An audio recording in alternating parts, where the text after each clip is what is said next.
All right, peeps. Dating relationship periscope is on. We are on. We are rolling. We are rolling. We're rolling, gents. It's happening. It's happening. We got so many questions. Last time we had like all these questions left over, and now I just got tons more. But we're gonna make sure we get through all of them. Hey, what's up, Ryan? How you doing? We're gonna make sure to get through all of them. Don't you worry, guys. We're gonna get through them. We're gonna get through them. So a couple things here. First, we got to do the wine situation. Now, I got a lot of really good Italian wines going on, and I wanted to take it from a geographical position. I wanted to go really just do the island, Sicily, Sardinia, and then jump to the south of Italy. But I'm going to do a little intermezzo, as we might call it, because we got a bunch of heavy hitters from the south of Italy, bunch of heavy hitters coming in. And we also had a bunch of heavy hitters in Sicily. And so I just wanted to mix it up a little bit, do a very, very let's say, unflashy part of Italy. Okay, unflashy part of Italy. Also because I don't have the book, and I want to be able to show you guys on the book the really cool places. So where we're at today is we're doing two regions. Okay, we're doing one wine from each region. The first is Lazio, and the other one is Abruzzo.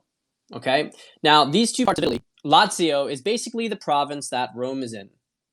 Okay, it's the province that Rome is in, and Abruzzo is the province right on the other side. So basically, if you were to cut Italy in half, the Lazio would be on the Tyrrhenian Sea, the western side, and Abruzzo would be on the Adriatic side. Okay, now these two areas are not really that special. Not really special for winemaking. Part of the reason that Lazio is not very special for winemaking is because it's extremely overdeveloped, as you might expect, given that it's the province of Rome. So there's only a couple regions there. The main one, I actually had this on a periscope over the summer with you guys, Est, which is the famous brand from Lazio. We're going to do another one here. The white wine is known as Frascati. Okay, Frascati, which is made from the Malvasia grape. Guys, this is it's really, you've got Trebbiano, which is another classic basic white grape, and you've got Malvasia. These are not special grapes at all. This is the kind of wine that Italians will just drink and throw back in cafes. Super cheap, nothing special. And then we have Abruzzo. So Abruzzo, the Montepulciano grape, which by the way is not the same as Vino Nobile di Montepulciano, which we'll get to in a couple weeks.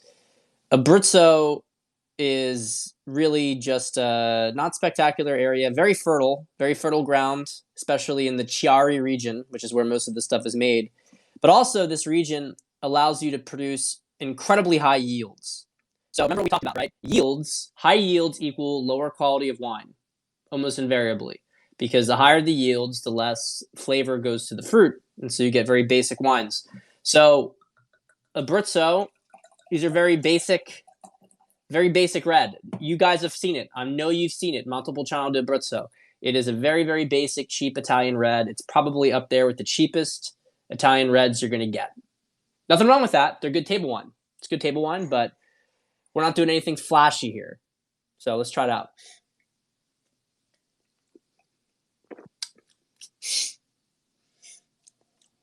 Maybe my nose is a little stuffed up, but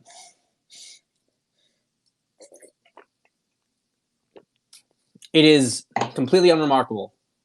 Exactly as expected. It's got the usual little bit of lemons, a little bit of apple juice. I'd say more pear than apple. It's super basic, guys. Super basic. You would mistake this wine for any kind of wine. It's a little bright. No big deal, right? No big deal. Shouldn't be spending more than, it's probably about $15, right? $10 to $15 on this stuff. Abruzzo's got, basic fruit.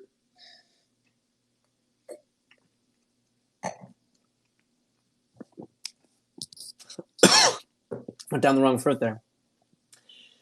It's good. It's good. It's actually, it had a nice little bit of pepper on the front. Actually had a nice little bit of pepper on the front. Yeah, this Abruzzo actually has a Montepulciano d'Abruzzo actually has a really good front flavor. It basically, I mean, the fruit basically. So I'm getting some messages here. The fruit's very bright, and there's you get some white pepper on the front, which is really nice to have in a wine. Everything fades right afterwards. So anyway, that's the wine. We're gonna move on to the questions because we got a lot of questions, and I'm going out to dinner tonight. So I do not want to. We're going to our last weekend in New York. And we're going to be heading to a Polish restaurant, Karczma, which is a very, very cool place. Very, very cool place. Greenpoint in Brooklyn has a very, very Polish. It's a Polish neighborhood, historically Polish neighborhood. Well, when I say historically Polish, I mean it's been Polish for decades, basically for decades, and it got a ton of Polish immigrants came in the 90s. In recent years, it's been gentrifying a bit. There's also been some Hispanics moving in as well. Greenpoint's a cool little area of New York. Unfortunate part about Greenpoint is it's very difficult to get to by subway. It doesn't matter anyway. We're taking an Uber. But anyway, guys, if you are ever in New York in the future, assuming it doesn't close down, right? I highly recommend you go to Karczma. It's got like the most authentic Polish food. The waitress is there, all dressed up in traditional Polish garb. It's really high quality stuff. Everyone speaks Polish there. Speak English too, obviously. But all right, let's go. Merry Christmas time, man. I got a question for the Dane Periscope today. How can analytical men emit their energy better to women on dates? I notice thinkers have a harder time radiating an attractive vibe. Thank you. Great question, guys. Okay, and as a thinker who emanates energy, and I have to deal with this still. I would be lying to you if I told you that I was completely out of this stuff. But I do understand the patterns. Okay, so the first thing is that if you're an intelligent person and you think a lot, great. You're going to find yourself very often in your headspace. And unfortunately, it is unattractive to women when you're in your headspace, when you're not present, because if you're not present, you actually don't give off energy, right? Or your energy is undirected. A guy who's present is able to take his energy and he's able to give it to people, right? That's why presence is so important.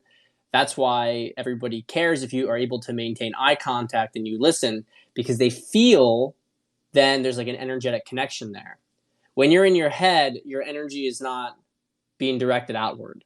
And women feel that they don't like it. So how do you do it? There's all sorts of different practices, working out. Frankly, obviously meditation and stuff.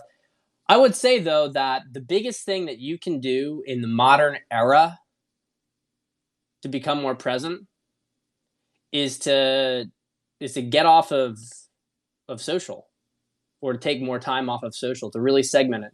Because I think a lot of the, if you're consuming information and you're consuming commentary, you're not going to be present. I have to tell you guys, I'm going to be very honest with you.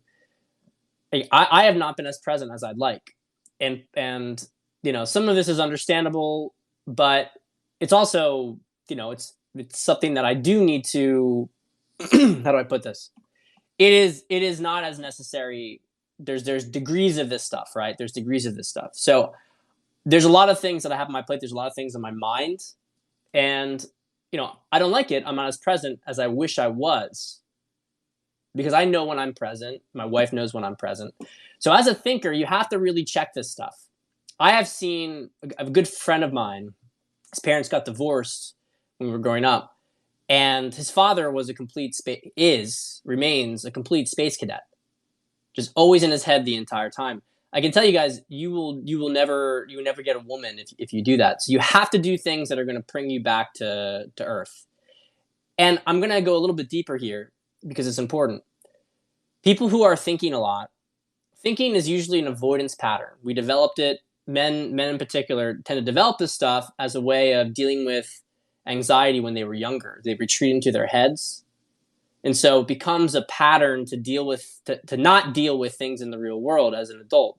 You can say that you're thinking about ideas, and that's true, but the fact that you prefer to be inside your head rather than outside is an indication of growing up. Your environment was not exactly what you wanted it to be. You had this sort of decompartmentalize. You had to compartmentalize yourself. You had to separate from things that were causing you anxiety. Yeah, wine is actually one of the things that thinkers do. I mean, look, I'm being real with you. I don't pretend to be a superhero here. I don't pretend to have everything correct. I have a lot of awareness, though. I have an awareness of where the patterns go. But yeah, alcohol is a very common thing for thinkers to do to get out of their head, because it moves the energy. Alcohol moves energy, right? Now it moves it out. It does actually allow more in, which is why I think in certain contexts, drinking by yourself is something. I'm not saying you can never do it, but I will say that drinking by yourself is usually, there's a reason that people who have whose life are falling apart tend to drink by themselves. There's a reason, because when you drink by yourself, it's like you're just trying to get rid of all your life force then and there. When you're drinking among friends and there's high energy, what actually happens is that you are losing your energy. You are losing your energy out, but you're also, the energy other people are giving is coming back to you. So the biggest issue is usually actually the hangover, when your field is still diminished after things have declined. But in the moment, you actually will notice that you feel a lot more elevated when everybody is drinking, and that's one of the reasons why, no one wants to drink alone at a party, right? It's like no one else wants to drink. Well, you don't really want to drink because you're not getting the energy bounce off from other people. So it's interesting how this stuff really plays out. Writers drink because writers are artists for the most part, and artists tend to have a lot more energy, and they also tend to have a hard time processing it. So artists tend to fall into these kind of patterns of trying to dissipate themselves. So yeah, the TLDR here is, if you're a thinker, you gotta make a habit. You gotta make it a lifetime habit to be aware of this stuff, to be aware of where your attention's at, to be aware of your presence. There's a lot of negatives if you let that go too crazy. No positives. Okay. Good afternoon, Pat. Got a question for the dating periscope. I am fortunately in the position, through years of trial and error, well, I am very happy with my dating life. As a 25-year-old working long hours on my career, I have a date or two a week with new girls or ones I'm seeing regularly, and I'm very satisfied sexually. I'm fully aware that it was the iterative nature of dating and discernment that led me to this position. My question is, how would you recommend I transfer this process of learning to committed romantic relationships or even non-sexual relationships in my career? It's not the case that I can simply set up Tinder dates, cold approach to possible girlfriends, colleagues, potential clients. Both romantic and non-romantic relationship feedback is inherently a lot longer term, and so will take for a longer to become adept at this. My impression is that it's similar to dating, that presence, energy, and comfort are the most important things, but ultimately am confused at how to best feel my way through the assumption. Thank you for your time and enjoy the vino. Okay, this is a great question. I love these kind of advanced questions. So, here's the thing. When you get to the point where you can take out girls all the time, date, attract, seduce multiple women, and regularly seeing girls, tier 2 girls, it sounds like, you don't need to.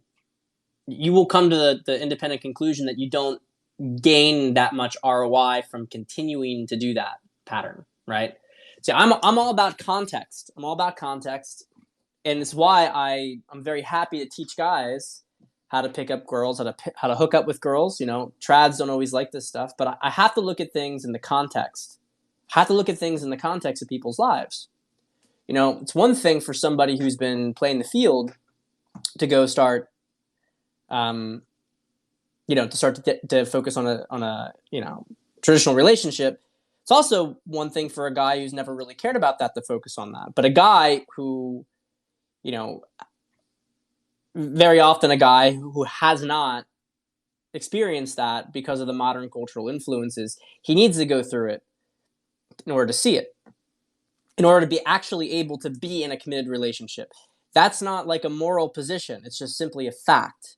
He's going to have to do it. And my job, my sort of ethical job, is to help them move through these lower stages as fast as possible. And I do consider them, I think everybody has their own choice, has their own path, but I do consider them to be generally lower states because I don't think that guys really want that for the most part. 90%. I don't think they want that. And I think if they feel like they have to do it, it has more to do with their own baggage, has more to do with their own issues. Okay, so let's get directly to the question here. How does he transfer the process? The issue here is that his bandwidth is tapped out with these girls. So what happens is that as you understand your value and it's increasing, how it's been increasing, as you understand that more and more, what do? You restrict access to it. Okay? Higher up people, the more I'm a very social person, okay? But I have less and less interest in trying to connect with everybody because my energy is precious. No interest in trying to share that with everybody else. Right? It's not I prefer that for my close family, my close friends, my wife. So the same thing applies when you're dating. So you want to give more of this to people who are more committed relationships. Well, you simply cut back. Okay, some of these girls who you're seeing, obviously they're not that special. So pull back, raise your standards of what you're willing to accept into your life, and then you'll have a whole new level to negotiate. And that's a whole separate conversation. But the way to the top, the way to quality is always through some degree of reduction in quantity. That's the way it is, because quality demands a certain amount of bandwidth. I'm not saying that you only have one or the other, but there's definitely trade-offs that have to occur.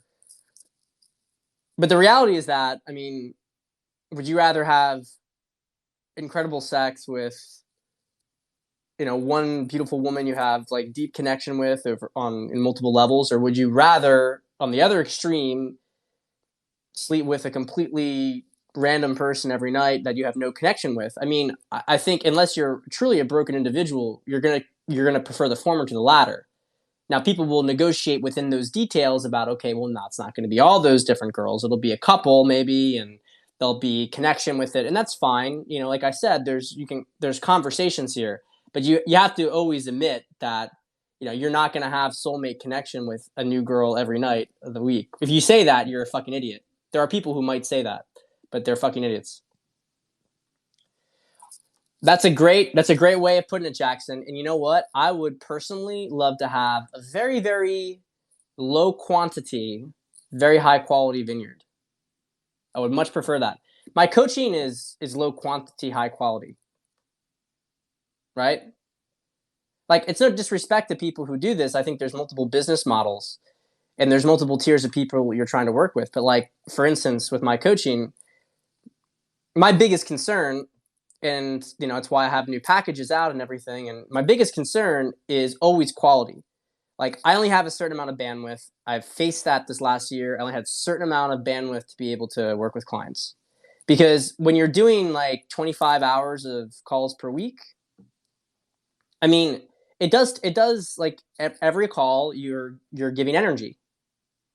And even though very often like the calls are rejuvenating in a certain sense, it is, there's a limited amount, but I won't take away from any of my clients. So I've always been, I try to be very, very careful about that.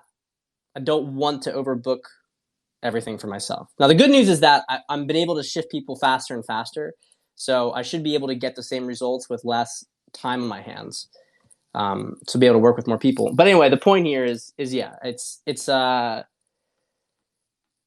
quality is important. I could, well, apparently, The real quality is Rich Cooper. Apparently, Rich Cooper. I shit you not. I found this out today. Actually, I think I heard this before, but I forgot.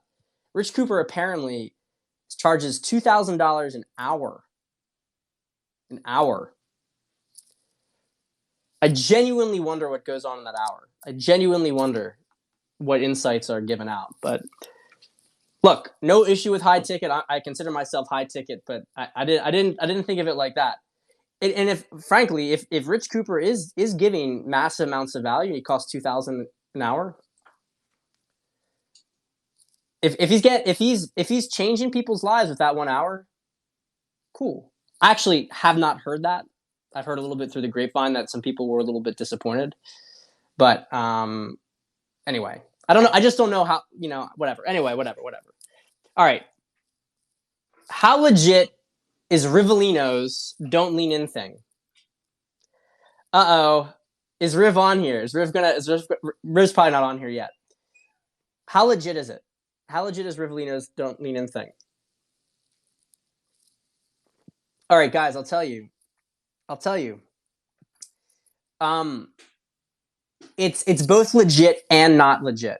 Now, from a propaganda perspective, okay, trying to create a message for guys, trying to get guys to understand their body language, it is legit. It is legit because too many guys do lean in. Okay, too many guys do lean in, and too many guys are not conscious of their unconscious body language towards women. So it's an important message. Now, does that mean that every image given is a sign of whether the guy's alpha or not in the dynamic? Of course not. Of course not. Of course not, because that would be absurd, right? It would be absurd. In a given moment, your attention could be elsewhere. You could be leaning in to grab somebody. There's a lot of, you could be joking. There's so many ways that a moment could be captured, right? It also very well could be, if you want to split the middle, it could be that maybe in the situation there was some frame lost. It doesn't mean the end of the relationship. But generally speaking, you could find any guy in the world leaning in at some point. You could do it. You could get a picture of it. There's just no way. I was looking through some pictures the other day, and I saw a picture of me leaning in with my wife, and I was like, oh fuck, Riv doesn't see this one. Riv's gonna chew me up for this one. There's always a picture like that. So there's a ton of confirmation bias, but I think that the message is important. I think it's good for guys to internalize it, because some guys do it all the time. And you can see it in some dynamics that there's a consistent situation here, and that's what you want to check out for. Can you talk about the intersection between she's not lying, intersection between she's not lying, she's just speaking what she feels at the time, and 3D, 4D, 5D? I feel like something is there, but I can't put my finger on it. Sure. I will make this one comment though, Sean. You're right. Because one of the things is also, well, you could say it like this. If you're thinking about leaning in all the time, you have to stop it. You're just at a lower level. Let's put it that way. You're in conscious incompetence, right? Conscious incompetence. So you're on the journey, perhaps, right, of trying to change these things. It's the way it always is that you do something bad all the time, then you're consciously trying not to do something bad that you do regularly. Then it's, and it kind of moves on from there. And then eventually you kind of have full mastery. Like the whole thing, another Riv thing, right? You can't, you got a face fucker, right? You got a face fucker, you can't eat pussy. You got a face fucker. Face fucking is great. It's great. But can you not eat pussy? Personally, I don't think so. I don't think that that's a universal law. But what he's trying to say, of course, in that context is guys trying to give pleasure rather than receive it, and that's an issue. So this other question, she's the difference between the intersection between she's not lying, she's just speaking what she feels at the time, and 3D, 4D, 5D. So here's the thing.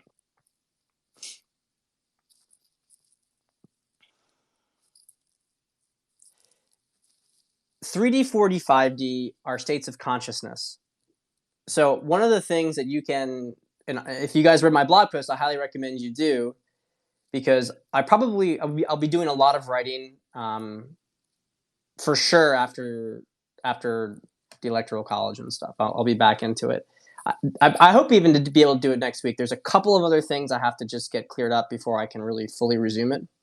But I wrote a blog post. I felt like it was important to get out.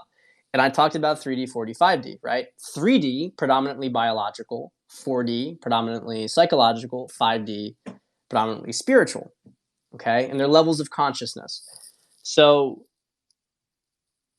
the thing is, the red pill deals predominantly with lower consciousness things, okay?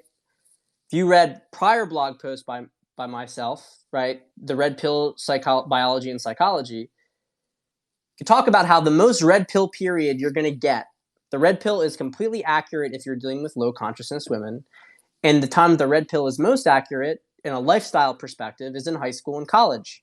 The red pill is like the world in high school and college. It's the world. Maybe in college, game starts to make a little bit more of a difference, a little bit, but you're still dealing with tribal dynamics. Once girls tend to get to their senior year, it starts to shift a bit. You start to move a little bit more, generally speaking, to 4D, but everybody under 20, okay, everybody under 20, with very few exceptions, is going to be in 3D.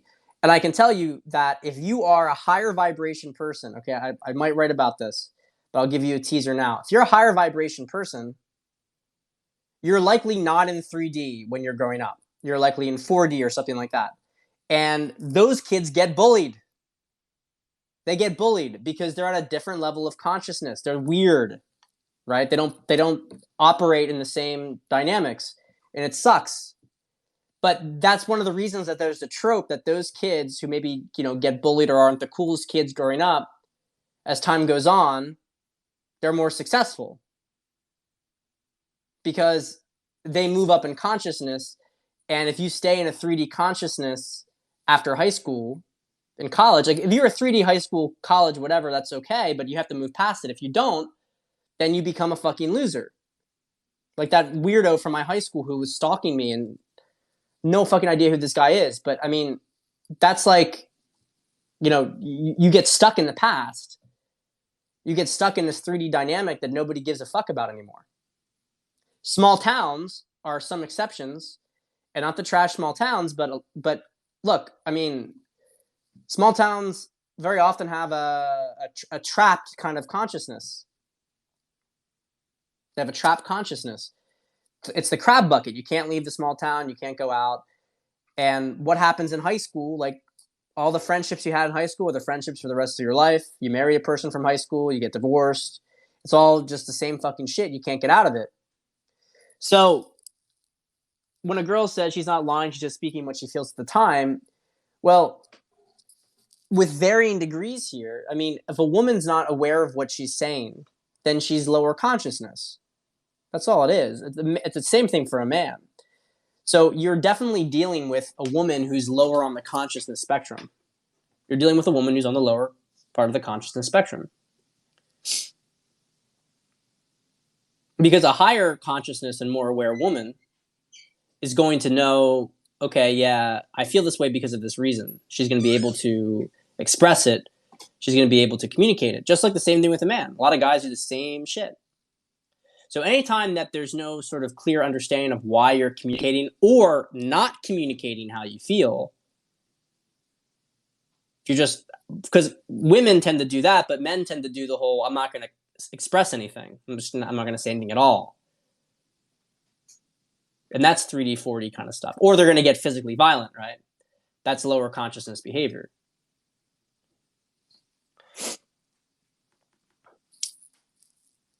So that's the connection.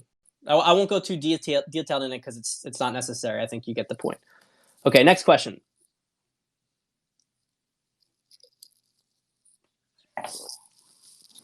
A woman's femininity is directly correlated to the amount of burdens laid on her. Elaborate, please. So This is a tweet I put out the other day. So let's talk about it. So what does this tweet exactly mean? What was I trying to say by this? Well, here's the thing. Femininity is very, very closely associated with, men and women are both wild. Okay, I want to emphasize that there's a different wildness from a masculine perspective. There's a different wildness from a feminine perspective. But burdens, physical 3D burdens, okay? Physical 3D burdens, like I need to create shelter. I need to, put food on the table. I need to protect people around me. I need to protect my children, etc. All of these things, that's this sort of boundary creation. Okay, boundary creation is masculine energy. That's what it is. Boundary creation is masculine energy.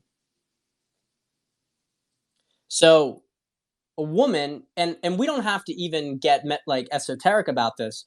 We just know it from experience. I mean, one of the reasons, I posted an old blog post today about single mothers, and I frankly think that there's a lot of them who really get it because they go through a lot, and so they actually can come out very evolved. But there's also the point that single mothers, very often, they have so many burdens. They have to work. They have maybe multiple kids. They got to take care of their kids. They got to play mom and dad.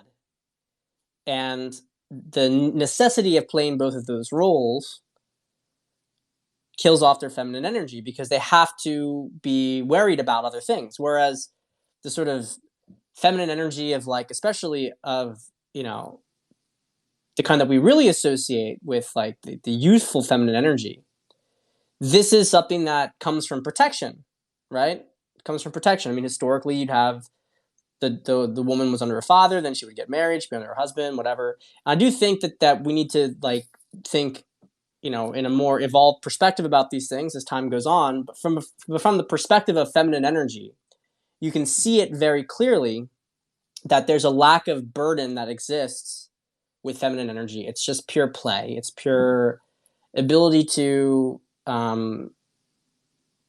frolic and to have other things care for you. Now, unfortunately, there is an immaturity to it, and I did get some from, Margarita, for instance, and she made a good point. But here's the thing, and the point she made basically is she was making a connection to, the sort of wise woman who is able to handle burdens with grace and elegance and everything, and it doesn't seem to affect her. And that's correct, but that's an integrated femininity, because that's a woman who's gone to her masculine. She understands how to deal with burden, but then she goes back to her feminine and is able to relax into it and surrender into it. Chooses not to take up a burden that she doesn't need to take up, right? But the reality from a practical perspective, again, esoterics are fun, but from a practical perspective, you will get less femininity from your woman the more that you put on her. That's it. You'll get less the more you put on her, because then she has to focus on other people. She can't think about relaxing. She can't think about, and this is the whole thing where women, get a taste of femininity in the rat race from bubble baths and from chocolate, and these are ways that they get more femininity. They take these experiences because they need to relax. So the more you can give her an opportunity to relax, the more she's going to be feminine. And unfortunately, the way the modern world's structured is it's very hostile. It's hostile to both energies. People think it's hostile to masculinity, but it's actually hostile to both energies. It's hostile to men because men are not given the opportunity to have rites of passage, and they're not given the opportunity to alchemize themselves through struggle, because we live in a fucking prison planet, not much longer, but we live in this fucking, cage with no wild spaces anymore. And women also live in a place that is inhibitory towards femininity because they can't simply go out and be with nature, right? For the most part, they have to work all these jobs. They have to deal with all these burdens. They can't have this sort of, like, in communities that are a little bit more healthy, they have all these women when they have kids, the women can share, the burden of the kids. It's not even feeling like a burden because of the way that things are structured. But when you throw in a child, and then you throw the child on top of all the stuff with, work and finances and get your kid in school, everything is designed to break up a woman's flow state with Earth. So that said, I just want to make a little addendum here. The answer is not to make your woman bored. Don't put her in the 1950s prison. That's not the answer. That's not the answer. Boredom for a woman is also, you'll get the dark side of femininity if you make a woman get bored for a long period of time. She wants to play. She wants to play. That's what she wants to do. Okay. My question is, I'm an INFJ. I'd like to understand my tendencies better. Do you have any good resources for understanding INFJs and relationships? Any good books you recommend? Well, they say the ideal INFJ relationship is an ENTP. Frankly, I am. I think MBTI is a good model to understand things. As time's gone on, I've found that trying to put people together with ideal quote unquote pairings is using your head space more than your heart space. I think it's more relevant to use type analysis to help you to understand the person that you were drawn to from a heart center rather than to try to choose a person who you should be with a head center. Now, maybe you'll end up with that type, but you shouldn't be trying to reason your way into a relationship or logic your way into it. So understanding your tendencies better. The thing is like MBTI is fun. There's so many different opinions about even who is what type. The most interesting book was The Neuroscience of Personality, which really talked about the different brain regions involved with each cognitive function. But I think C.S. Joseph's a little bit of a tool, and he's definitely I've had a client work with him, and it was let's just say it was not a very impressive experience. But I'll tell you that I did learn some things from listening to C.S. Joseph's just basic YouTube video channels on the different types. But my biggest recommendation is just don't even really get that much into it. I think it's at the end of the day, you're more like everybody disagrees about who's what type, and it's just kind of like So don't stress too much about it. So that's the kind of the best answer I can give you. I'm sure others have maybe some different recommendations. Okay. How do you tell if you're truly drawn to a girl in 5D versus if it's all fantasy? Well, here's how you tell. You have somebody tell you.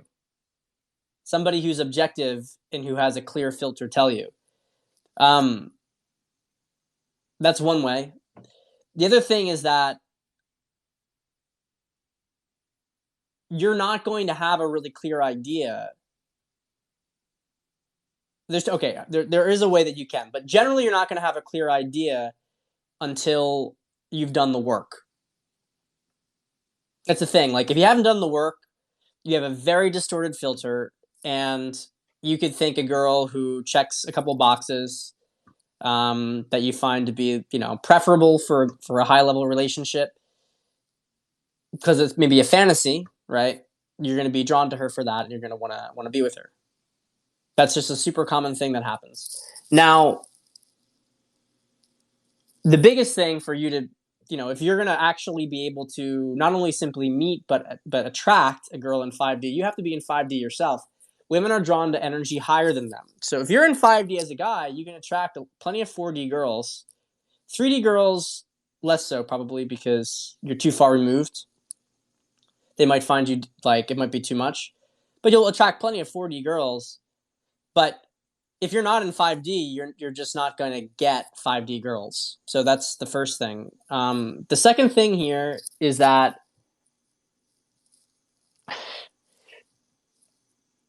okay, so here's a really good rule of thumb to check yourself. If you don't have somebody objective to tell you, if you are really if you start to really get like obsessive about a girl, if you start to get really infatuated, then that's a sign you're in fantasy. Everybody I know, happened with me with my wife, everybody I know who's, they all say the same kind of stuff, which is that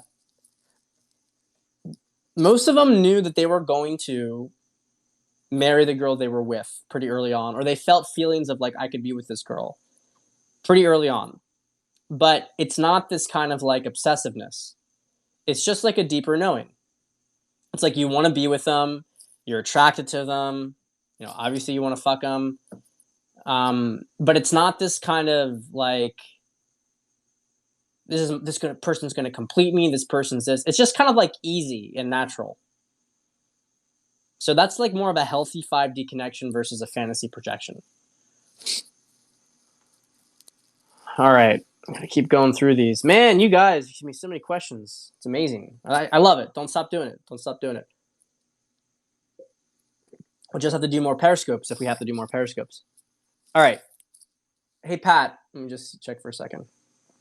Okay, we're still good. Hey, Pat, I wanted some advice on this girl. Again, if you had some time. This was an older girl that I blew off back in the summer. Then tried to ask her out a month later, and she gave me, well, I'd like to know more about you first. I didn't really look at this one. This is I don't know how I can answer this.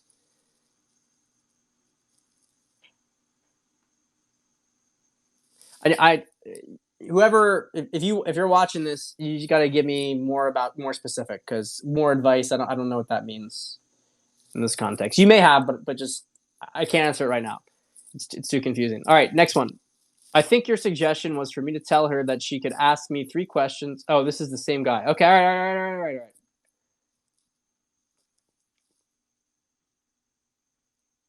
All right. Sorry, I segmented it as if it was a different question, but it was the same question. All right. I think your suggestion was for me to tell her that she could just ask me 3 questions to get to know me a bit better, as she was looking for some comfort because of me blowing her off and her being older. I did that and it worked great, but she just said that I was boring, so I let it go. We still follow each other on Instagram and have just replied to one of her stories a couple days ago and had some good back and forth, her asking questions, replying very quickly, etc. I did that, but now, out of the blue, she just asked me literally, by the way, where do you come from? As basically saying, who are you? Why are you writing to me? Any recommendations? Appreciate your time and help. I don't know if she's taking a piss, shit testing, or honestly doesn't remember me. It's very weird, as we texted a few times on Instagram and Tinder as well, and we were about to meet up in the summer. Well, I don't know. When she says, by the way, where do you come from?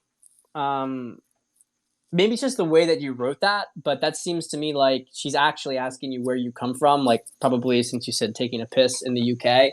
So she might just not know your location. All this, I'm just looking at this.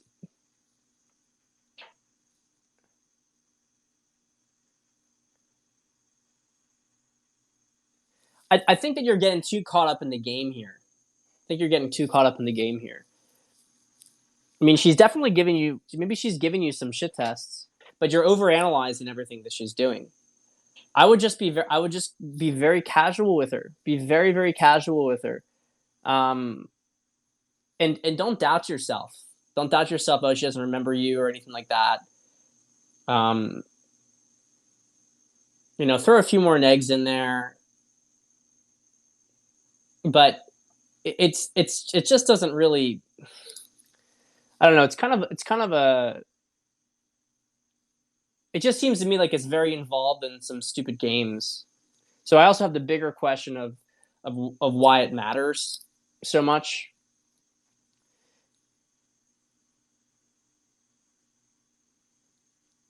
But when you say where do you come from, I mean, if you guys have been talking for a while, she says where do you come from?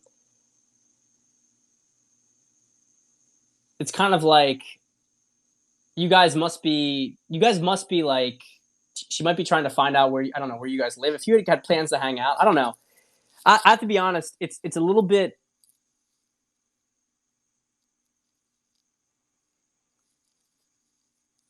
I think you're taking her questions too seriously. I think is what I'm trying to say. You just move forward with the initiative. Like I'm looking at this stuff and she's replying quickly. She's invested. She gives you this stuff.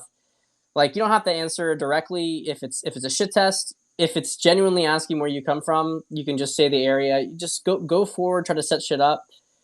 If she's nearby, but don't get so hung up on all this like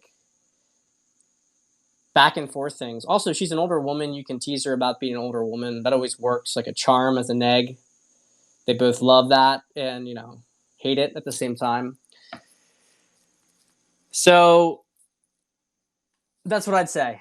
That's what I'd say. All right, next one. Hi, Pat. I'm curious if you have any creative date night ideas to do during lockdown, as most things are closed in my state. Thank you.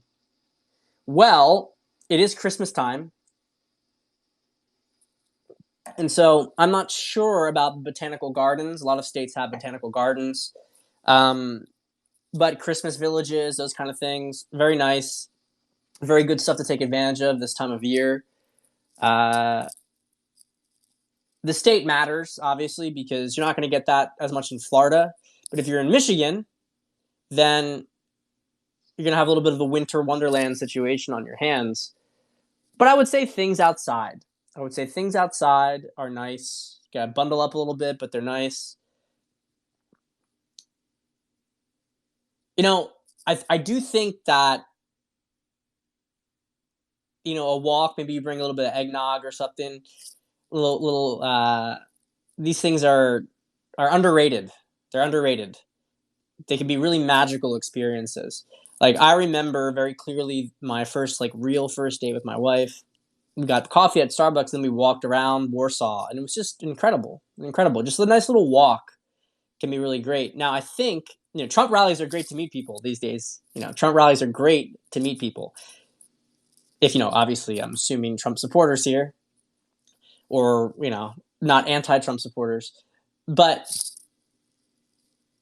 if you're been in a relationship and you're looking for date ideas, I mean, obviously there's movies and stuff at your house, but I think it's go with the Christmas spirit. Go get outdoors more. These are things that we can really try to enjoy. I mean, I'm still going to restaurants in New York. They didn't close it down, thank God. Thank you, Cuomo. Thank you, Cuomo, for not being quite as big of a piece of shit as you could have been. So, enjoying these last weekends in New York before pre-child. But yeah, outside things, seasonal things, that's what I would recommend. Yeah, Lord Cuomo, right? Okay. Let's see how many more. 1, 2, 3, 4, 5, 6. Okay. We can do this. We can do it. We can get through them. Got a dating question for you. Is it even worth getting into the dating game if I still live with my parents? Especially during Wuhan flu season? Context, I recently graduated and got a pretty good job. I'll be saving enough to put a down payment on something in 6 months or so. Not worried long term, but I feel like living with parents, especially boomer Christian conservatives, hold me back in trying to talk to high-tier girls and show any sort of independence. Want to work on my game, but feel held back when a girl asks where I live and I gotta drop that bomb on her.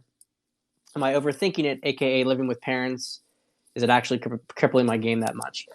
Okay, so here's the thing. Obviously, you would prefer to not be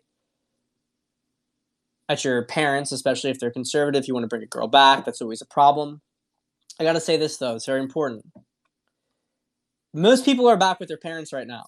Not most, but let's just say a disproportionate number that would normally be back with their parents are back with their parents. Now, I don't know if you're in the suburbs. I don't know if you're in the city, but the combination of the fact that you are a recent college graduate, okay, very common for people to move back with their parents after college. Second off, moving back with your parents during COVID, you are likely, I can almost guarantee you that what you are experiencing as a negative response from women or this fear of this is in your head. It's completely in your head. That's what's going on. You're in your head about it, and you're making a bigger deal out of it. Everything is framing. Everything is framing. You can say, well, yeah, I graduated, got this job, looking forward to moving out in 6 months. Just as COVID, no point really going out. I'm saving money. Like you could frame it very easily. A girl's going to understand it. You're young. It's not like you're, single and 40 and living with your parents. It's very different. Oh, you're 22, 23 during COVID, living with your parents. I don't know who you're dating. Are you dating like some 35-year-old, married, I don't know, whatever. Like you dating some kind of MILF or something like that, who's like a girl around that age is not going to expect much more. And again, everything is about how you frame it. So the honest to God answer, man, is you're fine. But probably you going out there and thinking that this is a big deal is affecting things with girls. You got to be like super confident about your path and your mission. Like when I had my business in the first 2 to 3 years, it wasn't going so great. I would tell people very bluntly about, where I saw it going and where it was. I wouldn't care. I wouldn't fucking care. Maybe there was times where I didn't feel great, but I'd always put it out there like, no, I'm doing this. Like I'm doing this. And they could think I was crazy, but they couldn't doubt that I was serious about it. And that's what matters. So your frame is what you believe. Your frame is what you believe. Okay. Differences between men and women when it comes to healthy relationships with fear.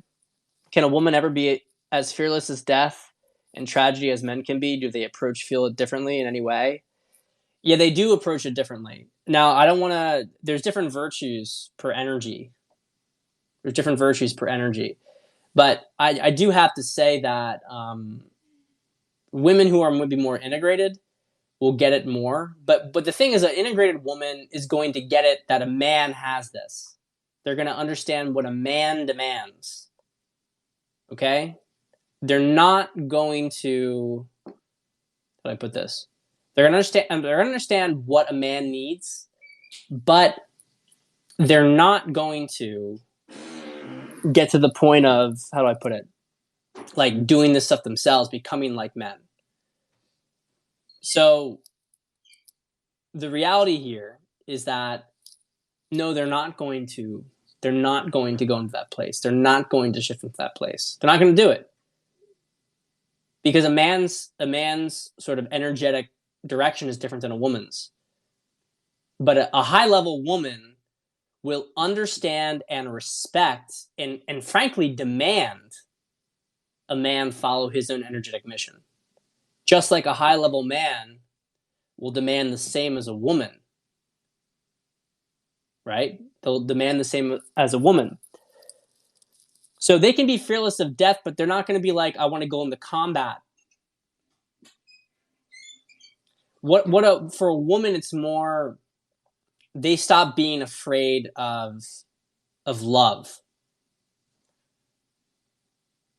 They stop being afraid of being able to embrace the full potential of love. That's the big thing for a woman. That she can surrender herself entirely into a love that could consume her. That's a woman's version of death. It's like, it's a love is life, right? It's a surrender to life. For men have to be able to surrender themselves to death, right? To surrender themselves to this sort of outcome. So it is different. It is different. But I will say that there's just this big appreciation between both as things go on. So guys, there is a couple more questions, but I'm looking at the time right now. It's 6:02. We've been on this about an hour. I'm going to save them. I'm going to save the rest. I don't want to push it too late for dinner. So we're going to do more later on. Probably do the rest of these on Monday would be my guess. Unless some crazy stuff happens. We'll do a Periscope on Monday. It's either going to be COVID Cabal or it's going to be this one. But Monday or Tuesday, we're going to get the rest of these going on. And thank you guys as always. I'll see you.